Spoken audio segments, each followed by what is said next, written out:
Hello बच्चों, कैसे हो। मैं अविनाश, आपका केमिस्ट्री टीचर। और सब आई होप अच्छे होंगे घर पे। तो बच्चों, आज हम स्टार्ट करते हैं 11th क्लास का जो 5th चैप्टर है, स्टेट ऑफ मैटर। ओके बच्चों, तो आज का हमारा ये टॉपिक रहेगा और ये चैप्टर काफ़ी इंपोर्टेंट चैप्टर है एग्जाम पॉइंट ऑफ व्यू से और कंपटीशन पॉइंट ऑफ व्यू से। तो आज यही टॉपिक चैप्टर स्टार्ट करते हैं बच्चों। Chapter 5, state of matter. State of matter, class 11th।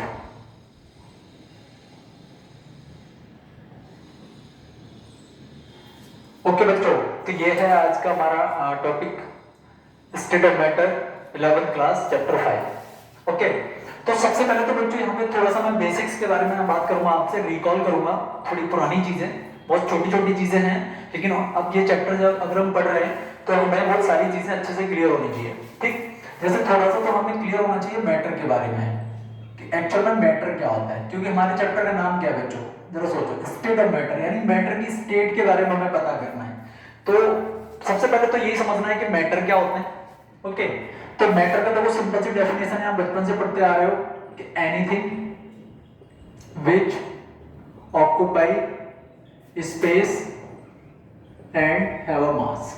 Simple सी डेफिनेशन है, and have a mass. Anything which occupy space and have a mass, यानी कोई भी चीज जो स्पेस को ऑक्यूपाई कर रही है और उसके अंदर मास होता है, उसको हम बोलते हैं मैटर। ठीक है। अच्छा, अगर आपसे कोई क्वेश्चन करे कि ऐसी कौन सी चीज है which thing is not exist in matter, यानी ऐसी कौन सी चीज है जो मैटर में एग्जिस्ट नहीं करती, तो आप क्या आंसर करोगे बच्चों? बोलते हैं फीलिंग्स, हैप्पीनेस, इलेक्ट्रिसिटी, सॉरो, दुख होते हैं, खुशी होती है, ये सब मैटर के पार्ट नहीं है, ये मैटर्स नहीं होते। ठीक, छोटी छोटी चीजें हैं, अभी मैं रिकॉल करा रहा हूं, फिर हम मेन काम स्टार्ट करेंगे चैप्टर का। अब देखो, हमें यहाँ पे पढ़ना है मैटर कितने टाइप से होते हैं। ठीक है, मैटर को अगर क्लासिफाइड किया जाए तो कितने तरह से हम कर सकते हैं। तो देखो, मैटर को बेसिकली 5 टाइप से क्लासिफाइड कर सकते हैं। सबसे पहले सॉलिड, उसके बाद liquid, then gas, and fourth state होती है बच्चों प्लाज्मा, एंड फिफ्थ स्टेट होती है आपका बीसी। ये देखिए, बीसी का मतलब होता है Bose Einstein condensate. Bose Einstein condensate, ये मैटर की 5वीं स्टेट है और ये इंडियन साइंटिस्ट थे सत्येंद्र बोस और आइंस्टीन, दोनों ने मिलकर यहाँ पे काम किया था। इस वजह से उनके नाम से ही इसका नाम रखा गया है बीसी, यानी बोर्स आइंस्टीन कंडेंसेट। ये 5वीं स्टेट होती है मैटर की। लेकिन ये जो 2 स्टेट हैं, ये अभी एक्चुअली ज्यादा कुछ है नहीं इनका ऐसा। ठीक है, तो इनके बारे में तो खैर हम स्टडी नहीं करते। हमारी जो मेन स्टेट है वो 3 स्टेट होती हैं, solid, liquid and gas. Okay, तो देखो, ये जो सॉलिड स्टेट है बच्चों, ये हम 12th क्लास में पढ़ेंगे। 12th क्लास का हमारा पहला चैप्टर है वो यही है, सॉलिड स्टेट। तो सॉलिड स्टेट को हम काफी डिटेल में पढ़ेंगे 12th क्लास के अंदर। अब हमें जो इस चैप्टर के अंदर पढ़नी है वो बेसिकली 2 स्टेट हमें पढ़नी है, एक तो लिक्विड और एक गैस। अब उसके अंदर भी एक चीज मैं आपको क्लियर कर दूं बेटा यहाँ पे, कि ये जो लिक्विड स्टेट है ये एक्चुअली फिजिक्स का पार्ट है। लिक्विड जो है वो फिजिक्स का पार्ट है, लेकिन केमिस्ट्री में रखा गया है 5वें चैप्टर में इसमें। तो ये जो लिक्विड है ये बहुत छोटे पार्ट में है, बहुत छोटा है पार्ट, इसका बहुत छोटा सा सेक्शन है, वो हम बाद में करेंगे। लेकिन अब इस चैप्टर के पॉइंट ऑफ व्यू से सबसे ज्यादा इंपोर्टेंट कोई चीज है तो वो है बच्चों आपकी गैस स्टेट। सबसे ज्यादा इंपोर्टेंट गैस स्टेट है ये, सबसे ज्यादा, वेरी वेरी इंपोर्टेंट। जो गैस स्टेट हम पढ़ेंगे इस चैप्टर के अंदर सबसे ज्यादा इंपोर्टेंट है। लिक्विड भी इतना नहीं है, क्योंकि मैं आपको बता चुका हूँ लिक्विड जो है वो बेसिकली फिजिक्स का पार्ट है, लेकिन यहाँ हमने स्टेट की वजह से इसको पढ़ेंगे केमिस्ट्री में, लेकिन बहुत ज्यादा डिटेल में हम फिजिक्स में पढ़ते हैं इसको। ठीक है, तो पढ़ेंगे हम इस चैप्टर के अंदर भी, लेकिन बहुत शॉर्ट में पढ़ेंगे। लेकिन गैस को हम कंप्लीटली डिटेल में पढ़ेंगे यहाँ पे, और बहुत ही इंपोर्टेंट स्टेट है ये गैस स्टेट, जिसको हमें बहुत डिटेल में अच्छे से पढ़ना है। और इन 2 स्टेट के बारे में तो ज्यादा स्टडी नहीं करते। तो ये रहा आपका क्लासिफिकेशन कि मैटर क्या होता है, ऑलरेडी बता चुका हूँ, anything which occupy space and have a mass. कोई भी चीज जो स्पेस को ऑक्यूपाई कर रही है या उसके अंदर मास है वो मैटर कहलाती है। मैटर को हम फर्दर डिवाइड कर सकते हैं 5 कैटेगरी में, right, solid, liquid, gas, plasma and BC. ठीक, सॉलिड को हम 12th क्लास में पढ़ेंगे डिटेल में, लिक्विड और गैस हमारा इस सेक्टर में है, प्लाज्मा और बीसी की हमें स्टडी नहीं करनी। ओके बच्चों, तो एक बार इसका स्क्रीनशॉट लो, फिर आगे मूव करते हैं।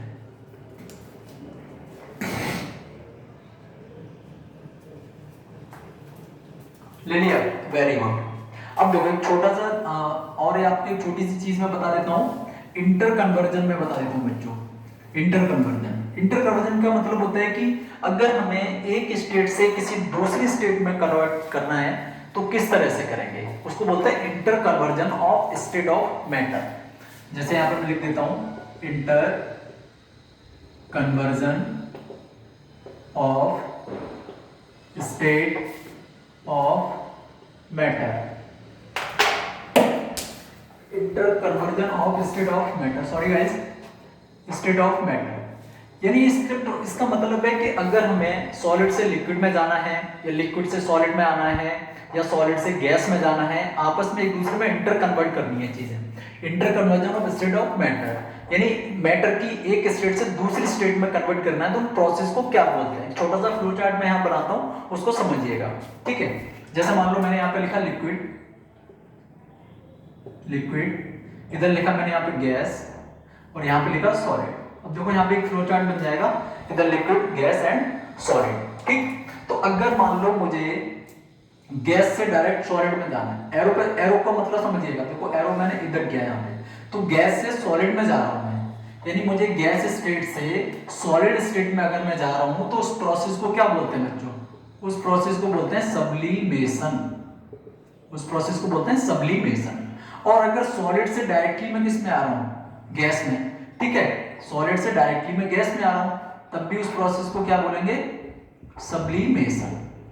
ये चीज समझिएगा, अगर हम गैस से सॉलिड में जा रहे हैं तो सब्लिमेशन, और सॉलिड से गैस में आ रहे हैं तब भी सब्लिमेशन।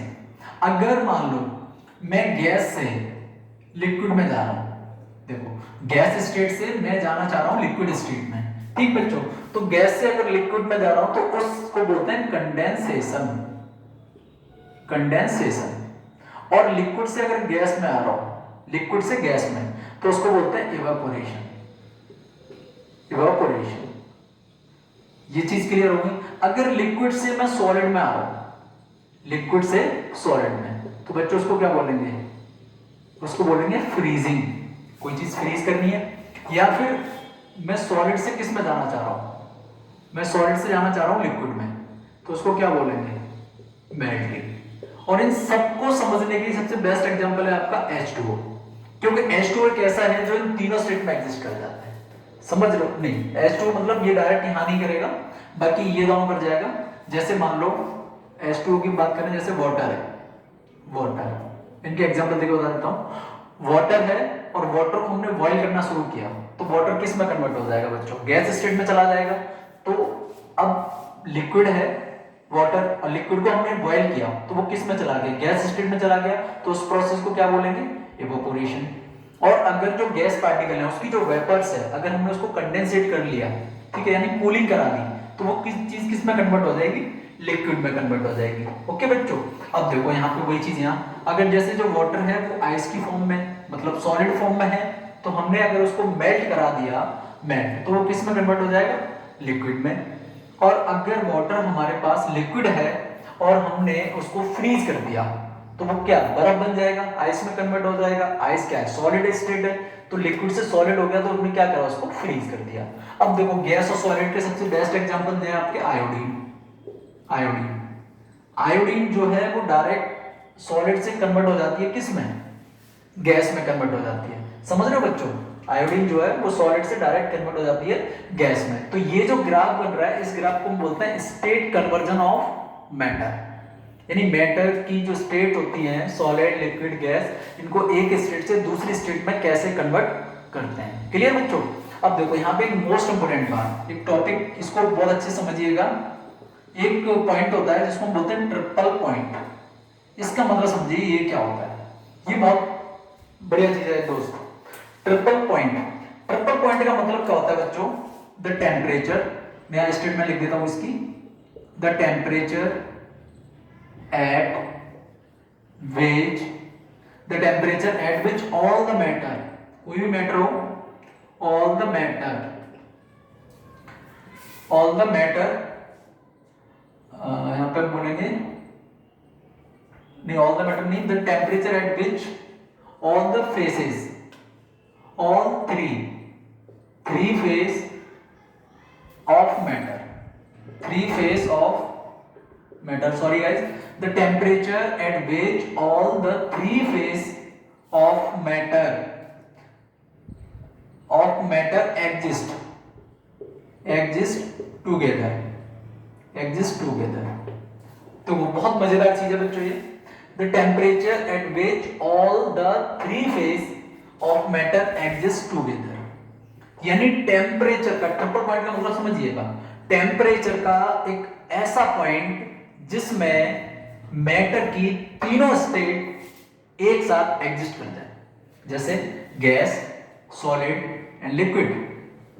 यानी एक ऐसा टेम्परेचर अगर आपने किसी सब्सटेंस को दिया और उस टेम्परेचर पॉइंट पे वो सब्सटेंस तीनों फेज में एक साथ एग्जिस्ट कर रहा है, सॉलिड में भी, लिक्विड में भी और गैस में भी, तो वो जो टेम्परेचर पॉइंट होगा जिस पॉइंट पे सब्सटेंस तीनों फेज में सेम टाइम पे एग्जिस्ट कर रहा है, उस टेम्परेचर पॉइंट को हम बोलते हैं बच्चों ट्रिपल पॉइंट।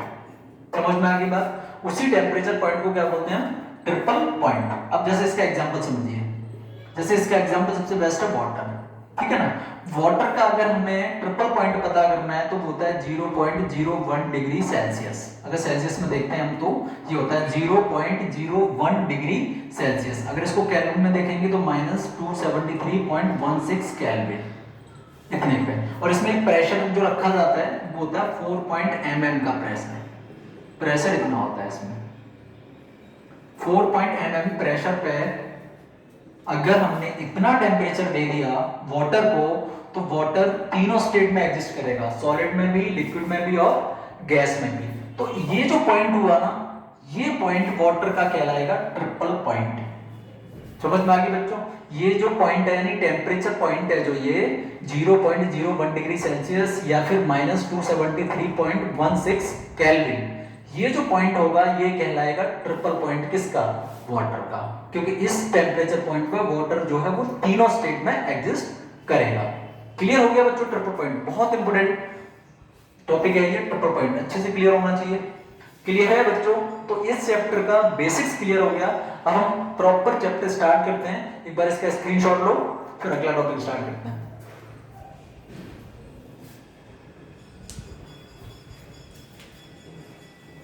वेरी गुड बच्चों।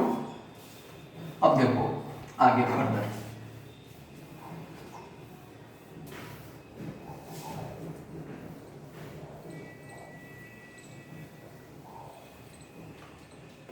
अब यहां पे हमारा जो एक मेन टॉपिक है जिसको बोलते हैं इंटरमॉलिक्यूलर फोर्स। इंटरमॉलिक्यूलर फोर्स ये क्या होता है? इंटरमॉलिक्यूलर फोर्स ये समझना है बच्चों कि इंटरमॉलिक्यूलर फोर्स क्या होता है। ठीक है, मैं लिख देता हूं यहां पे, the force of attraction, the force of attraction existing, the force of attraction existing among the molecules,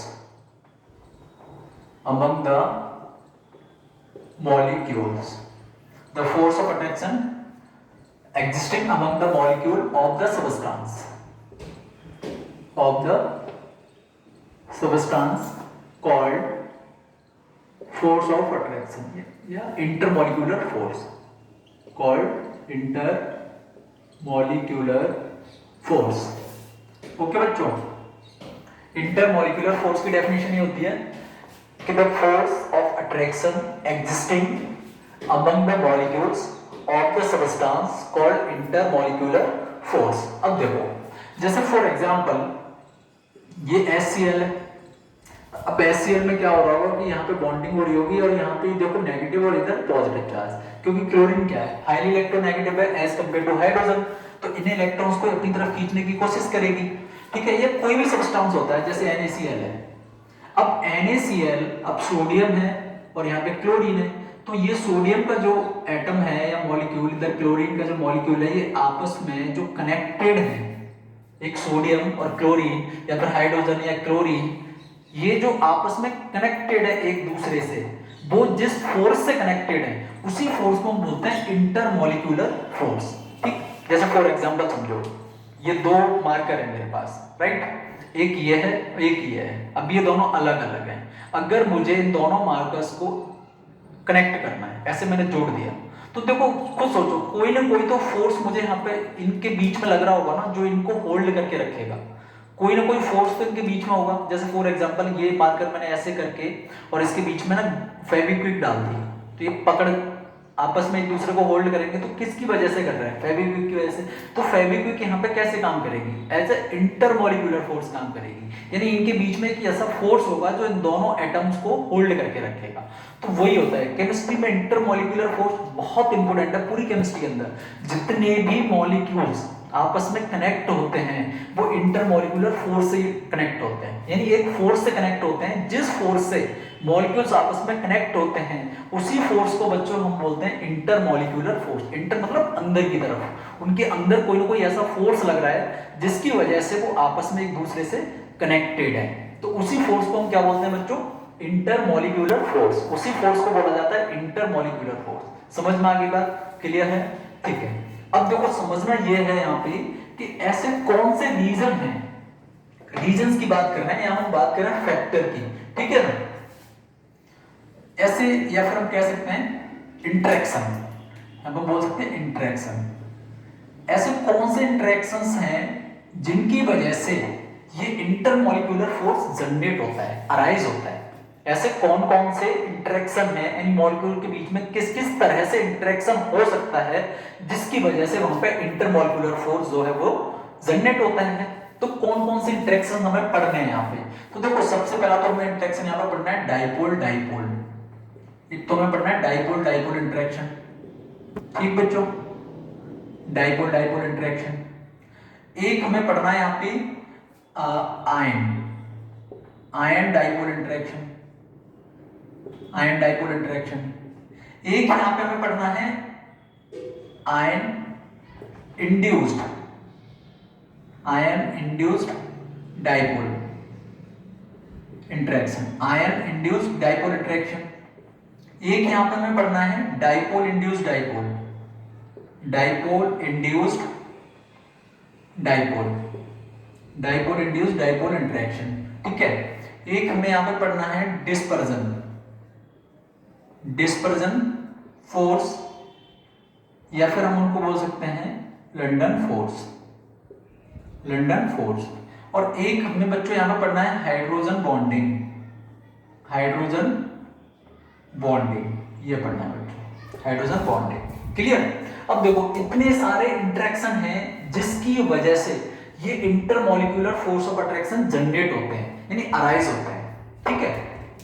dipole dipole interaction की वजह से भी इंटरमॉलिक्यूलर फोर्स जनरेट होता है, आयन डाइपोल की वजह से भी जनरेट होता है, आयन इंड्यूस्ड डाइपोल की वजह से भी जनरेट होता है, डाइपोल इंड्यूस्ड डाइपोल की वजह से भी जनरेट होता है, डिस्पर्जन फोर्स ऑफ या फिर लंडन फोर्स कह सकते हैं उसकी वजह से भी जनरेट होता है, और एक होता है आपका हाइड्रोजन बॉन्डिंग, इसकी वजह से भी जनरेट होता है, ठीक। अब देखो इसमें एक और मजेदार बात, ये सारे जो फोर्स हैं आपके ये वाले, ये कहां कौन से मॉलिक्यूल्स पे अप्लाई होते हैं, यानी ये वाले जो इंटरेक्शन हैं ये इंटरेक्शन कहां पे अप्लाई होते हैं?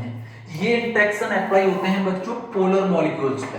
ये बात भी ध्यान रखना, कंपटीशन पॉइंट ऑफ व्यू से बहुत इंपॉर्टेंट है ये, कि ये वाले जो इंटरेक्शन है dipole dipole interaction, ion dipole interaction, ion induced dipole interaction, या फिर डाइपोल इंड्यूस्ड डाइपोल इंटरेक्शन, इतने सारे जो इंटरेक्शन हैं ये किस पे अप्लाई होते हैं? ये होते हैं पोलर मॉलिक्यूल के अंदर, पोलर मॉलिक्यूल के अंदर। अच्छा, जो आपका ये होता है डिस्पर्जन फोर्स, या जिसको हम बोलते हैं क्या, लंडन फोर्स, ये एक्चुअली अप्लाई होता है नॉन पोलर मॉलिक्यूल्स पे। ये बहुत मजेदार बात है, जब आगे डिटेल में इसको पढ़ेंगे तो हम इसको क्लियर करेंगे।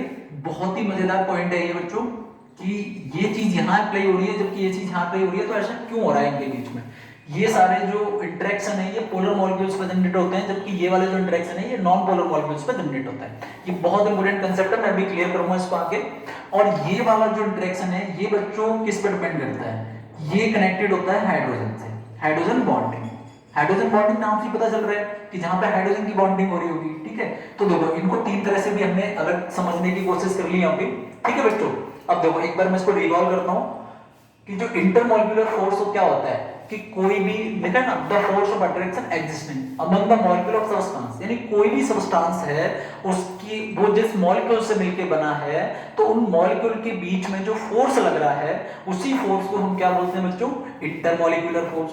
अब ये इंटरमॉलिक्यूलर फोर्स जनरेट किस वजह से होता है, किस रीजंस की वजह से जनरेट होता है, कौन से इंटरेक्शन की वजह से जनरेट होता है, वो ये रीजंस हैं। अब इनको वन बाय वन हमें डिटेल में पढ़ना है। यहाँ पे डाइपोल क्या होता है, आयन डाइपोल क्या होते हैं, आयन इंड्यूस्ड क्या होते हैं, डाइपोल इंड्यूस्ड क्या होते हैं, डिस्पर्जन फोर्स क्या होता है और आपका हाइड्रोजन बॉन्डिंग क्या होती है, ये हमें डिटेल में पढ़नी है। और इस सबसे इंपॉर्टेंट बात जो बार बार मैं बोल रहा हूँ कि ये जो है आपके डाइपोल डाइपोल, आयन डाइपोल और आयन इंड्यूस्ड डाइपोल और डाइपोल इंड्यूस्ड डाइपोल, ये सारे आपके पोलर मॉलिक्यूल्स पे अप्लाई होते हैं।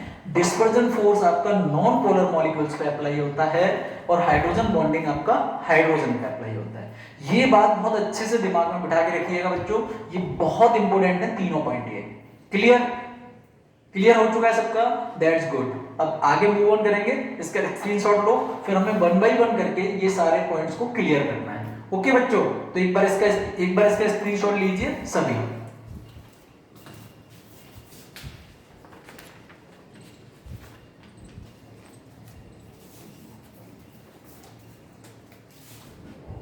हो गया बेटा, that's good.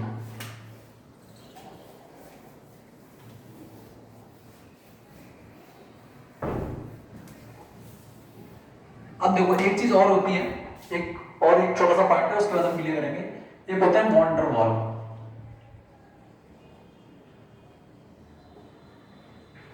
Von der Waals force of attraction.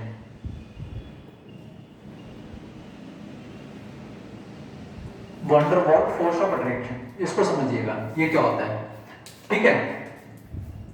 इसको हम कह सकते हैं the alternative intermolecular force, the alternative intermolecular force, the alternative intermolecular force including dipole dipole, dipole dipole, comma dipole induced dipole, dipole induced dipole, comma लगाएंगे यहाँ पे, उस पर लिखेंगे डिस्पर्जन फोर्स,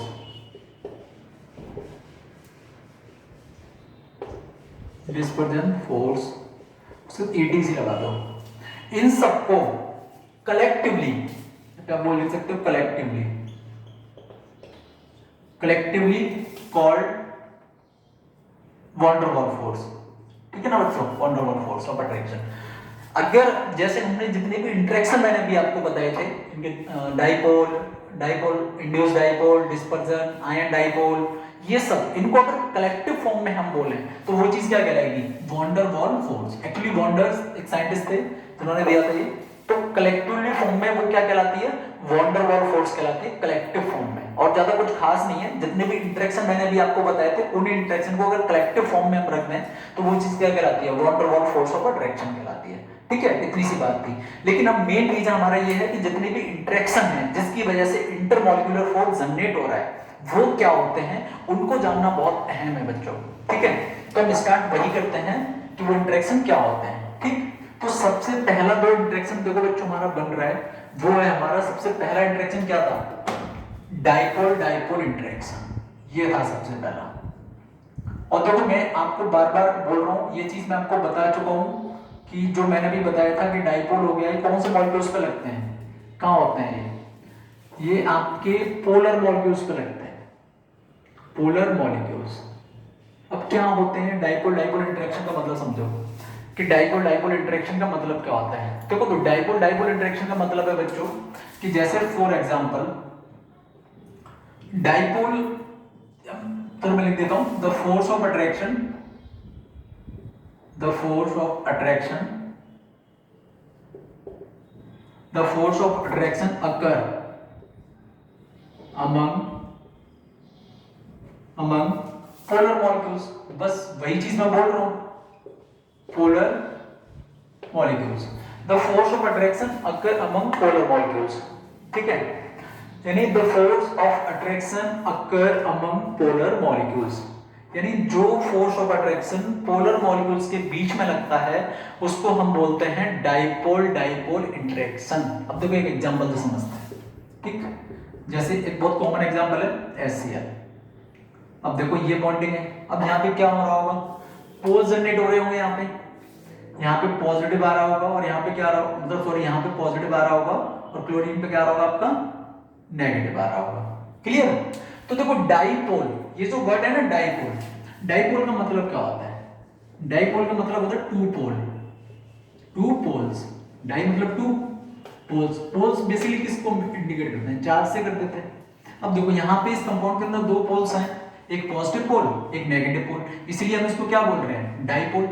और पोलर मॉलिक्यूल क्या होते हैं, पोलर मॉलिक्यूल वो मॉलिक्यूल होते हैं जिसमें पोल्स होते हैं, और जिसमें पोल्स नहीं होते वो नॉन पोलर होते हैं, और जिसमें पोल्स होते हैं वो पोलर होते हैं। सिंपल सी बात। और पोलर मॉलिक्यूल जो होते हैं वो most of the different atoms के बीच में होते हैं, और जो नॉन पोलर होते हैं वो most of the same atoms के बीच में होते हैं। समझ में आ रही बात, मोस्ट ऑफ द, मैंने ये नहीं कहा एवरी टाइम, नहीं, मोस्ट ऑफ द जो पोलर मॉलिक्यूल होते हैं वो डिफरेंट के बीच में होते हैं, नॉन पोलर होते हैं वो सेम एटम के बीच में होते हैं, ठीक है।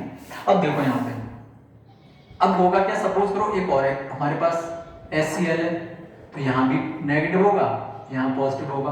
अब ये दो मॉलिक्यूल है यहाँ पे HCl के, तो क्या इनके बीच में फोर्स ऑफ अट्रैक्शन, अब देखो ये एक दूसरे को अट्रैक्ट नहीं कर रहे होंगे, ये नेगेटिव है ये पॉजिटिव है, तो एक दूसरे को अट्रैक्ट करेंगे, तो इन दोनों के बीच में क्या होगा, एक फोर्स जनरेट हो जाएगा। इसी को हम क्या बोलते हैं, इंटरमॉलिक्यूलर फोर्स। इसी फोर्स को, अब ये मॉलिक्यूल और ये मॉलिक्यूल दोनों आपस में कनेक्ट हो जाएंगे, तो किस फोर्स से कनेक्ट हो रहे हैं उसी फोर्स को बच्चों बोलते हैं इंटरमॉलिक्यूलर फोर्स। समझ में आ गई बात, उसी को हम बोलते हैं इंटरमॉलिक्यूलर फोर्स। अब ये जो इंटरमॉलिक्यूलर फोर्स जनरेट हुआ ये किसकी वजह से हुआ, डाइपोल डाइपोल इंटरेक्शन की वजह से। तो यही चीज तो मैंने बताई थी आपको कि जो इंटरमॉलिक्यूलर फोर्स होते हैं वो एक्चुअल में जनरेट किसकी वजह से होते हैं, वो चीजें हमें रीजंस क्लियर करने हैं। तो हमारा पहला रीजन क्या था यहाँ पे, पहला रीजन था हमारा डाइपोल डाइपोल इंटरेक्शन। तो ये क्या है, अब देखो ये भी ये एक पोल हो गया और ये एक दूसरा पोल हो गया, तो कितने पोल्स हो गए टोटल, दो पोल्स हो गए, टू पोल्स, उसी को हम क्या बोलते हैं, डाइपोल। तो यहाँ पे जो ये फोर्स जनरेट हुआ, ये जो फोर्स जनरेट हुआ, जो इंटरमॉलिक्यूलर फोर्स है या फिर फोर्स ऑफ अट्रैक्शन जो बन रहा है इन दोनों मॉलिक्यूल्स के बीच में, ये किसकी वजह से बन रहा है, इन दो पोल्स की वजह से बन रहा है, यानी डाइपोल की वजह से बन रहा है। इधर भी डाइपोल है इधर भी डाइपोल है, तभी तो बोल रहे हैं डाइपोल डाइपोल, यानी ये दो पोल इधर दो पोल, तो ये पूरा क्या हो गया डाइपोल, ये पूरा क्या हो गया डाइपोल। तो डाइपोल डाइपोल इंटरेक्शन, तो इन दोनों डाइपोल के बीच में तो ये इंटरेक्शन हो रहा है, इसी को तो हम बोल रहे हैं डाइपोल डाइपोल इंटरेक्शन। और ये जो जनरेट हो रहा है फोर्स, इसी फोर्स को क्या बोलते हैं, फोर्स ऑफ अट्रैक्शन जो जनरेट हो रहा है यहाँ पे, इसी को हम बोलते हैं इंटरमॉलिक्यूलर फोर्स। और किसकी वजह से जनरेट हो रहा है, ये डाइपोल डाइपोल की वजह से जनरेट हो रहा है। क्लियर हो गया बच्चों, कोई डाउट, वेरी गुड। चलो इसका स्क्रीनशॉट लो, फिर दूसरे की तरफ चलते हैं।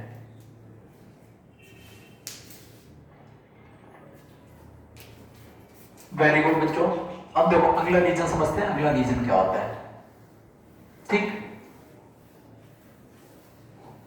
अगला रीजन है आपका, यहां पे देखो समझो, आयन डाइपोल इंटरेक्शन, दूसरा आपका ion dipole interaction, ion dipole interaction.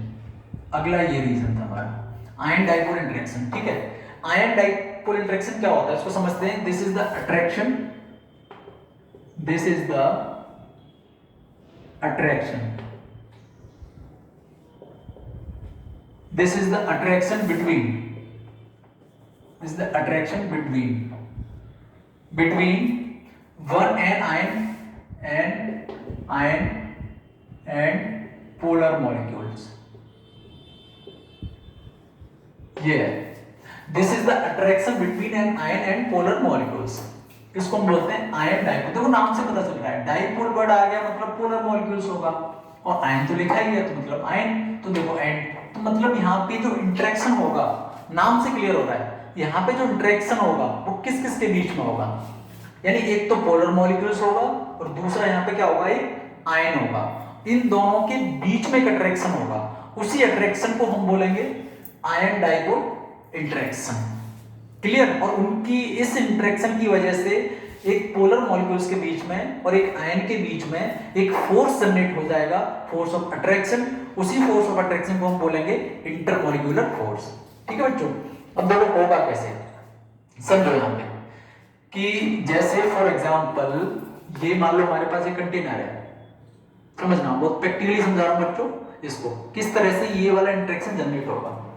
कि हमारे पास ये कंटेनर है और इसमें ना हमने पानी को फिल किया हुआ है, यानी वाटर को फिल किया हुआ है। ठीक है, तो वाटर फिल किया है हमने।